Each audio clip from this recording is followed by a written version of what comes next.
കറിയൊന്നും ഇല്ലെങ്കിലും നമുക്ക് വയറ് നിറയെ കഴിക്കാൻ പറ്റുന്ന ഒരു ഈസി ടൊമാറ്റോ റൈസിൻ്റെ റെസിപ്പിയാണ് ഞാനിന്ന് പറയാൻ പോകുന്നത്.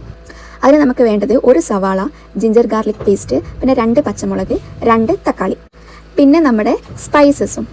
ആദ്യം നമുക്ക് തക്കാളി ഒന്ന് ബോയിൽ ചെയ്തെടുക്കണം.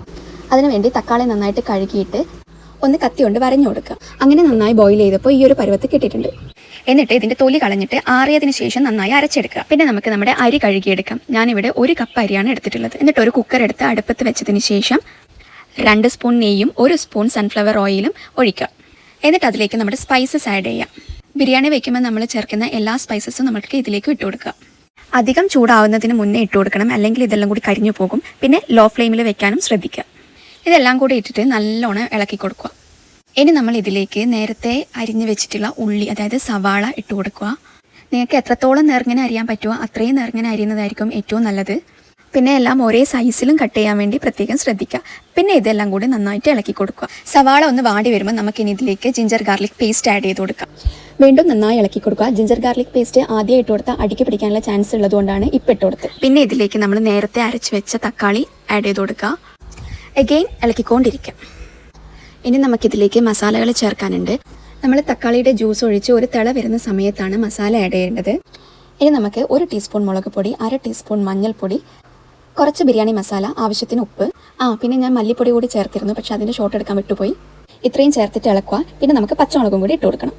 ഇനി നമുക്കിതിലേക്ക് നേരത്തെ കഴുകി വെച്ചിട്ടുള്ള അരി ഇട്ട് കൊടുക്കാം. അരി കഴുകിയ വെള്ളം മുഴുവൻ കളയണം. ഒട്ടും തന്നെ വെള്ളം ഇല്ലാണ്ടിരിക്കാൻ പ്രത്യേകം ശ്രദ്ധിക്കണം. എന്നിട്ട് ഇതെല്ലാം കൂടി നന്നായിട്ട് മിക്സ് ചെയ്ത് കൊടുക്കുക. നമ്മുടെ അരിയും മസാലയും എല്ലാം കൂടി നന്നായിട്ട് മിക്സ് ചെയ്തതിന് ശേഷം ഇനി നമുക്കിതിലേക്ക് ഒരു സീക്രട്ട് ഇൻഗ്രീഡിയൻറ്റ് കൂടി ആഡ് ചെയ്യാനുണ്ട്. പലരും അത് ആഡ് ചെയ്യാറുണ്ടായിരിക്കും, പക്ഷേ അറിയാത്തവർക്ക് വെള്ളം ഒഴിച്ചു കൊടുക്കണം. 1 കപ്പ് അരിക്ക് ഞാൻ 1.5 കപ്പ് വെള്ളമാണ് ഒഴിച്ചു കൊടുക്കുന്നത്. അരിയുടെ വേവ് അനുസരിച്ചിട്ട് 1.5 or 2 ഒഴിക്കാവുന്നതാണ്. ഇതാണ് ഞാൻ നേരത്തെ പറഞ്ഞ സീക്രട്ട് ഇൻഗ്രീഡിയൻറ്റ്. ഇതിന് ഞാനിവിടെ ബിരിയാണി ചപ്പ് എന്ന് പറയാം. നിങ്ങളുടെ അടുത്തൊക്കെ ഇതിനെന്താ പറയാന്ന് എനിക്ക് അറിഞ്ഞൂടാ. ഇതിട്ട ബിരിയാണിക്ക് പ്രത്യേക ഒരു ഫ്ലേവർ ഉണ്ടാകും.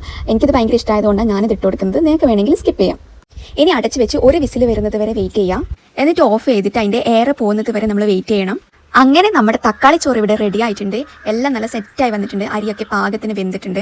ഇനി പതുക്കെ ഒന്ന് ഇളക്കി കൊടുക്കുക. മുഴുവൻ അടിയിലുള്ളതൊക്കെ കൂടി ഒന്ന് ഇളക്കി കൊടുക്കുക. ഇനി ഞാൻ ഇതിലേക്ക് വേറൊരു സാധനം കൂടി ആഡ് ചെയ്യുന്നുണ്ട്. നിങ്ങൾക്ക് ഇത് മാത്രം കഴിക്കാനും ബെസ്റ്റാണ്.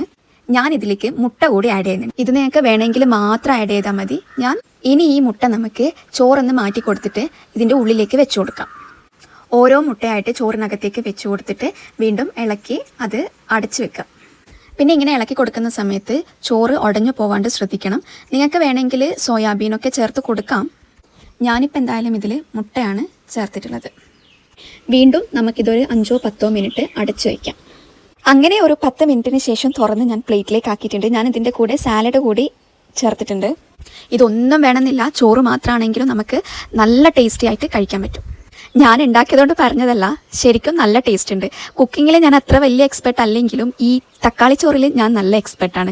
അത്യാവശ്യം നല്ല ടേസ്റ്റിൽ തന്നെ ഉണ്ടാക്കാറുണ്ട്. നിങ്ങളും വീട്ടിൽ ട്രൈ ചെയ്ത് നോക്കുക. അടിപൊളി ടേസ്റ്റാണ്, വെറുതെ പറയുന്നതല്ല. പിന്നെ നിങ്ങൾ ട്രൈ ചെയ്ത് നോക്കിയിട്ട് എങ്ങനെയുണ്ടെന്ന് അഭിപ്രായം പറയണേ.